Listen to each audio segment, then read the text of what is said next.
Göygöl rayonunda 2025-ci ilin sosial-iqtisadi inkişafının yekunlarına və qarşıda duran vəzifələrə həsr olunan hesabat yığıncağı keçirilib.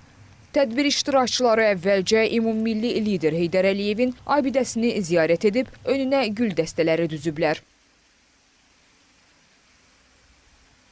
Sonra keçirilən yığıncaqda çıxış edən rayon icra hakimiyyətinin başçısı bildirib ki, 2025-ci il ərzində rayon üzrə sosial-iqtisadi inkişaf, infrastrukturun yenilənməsi, əhalinin sosial rifahının yaxşılaşdırılması və məşğulluğun artırılması istiqamətində mühüm tədbirlər həyata keçirilib. Dövlət proqramlarına uyğun olaraq yolların təmiri, içməli su və kanalizasiya sistemlərinin yaxşılaşdırılması, təhsil və səhiyyə müəssisələrinin maddi-texniki bazasının gücləndirilməsi istiqamətində ardıcıl işlər görülüb. İl ərzində keçirilən səyyar qəbullar və görüşlər zamanı vətəndaşların müraciətləri dinlənilib, qaldırılan məsələlərin əksəriyyəti operativ şəkildə həll olunub.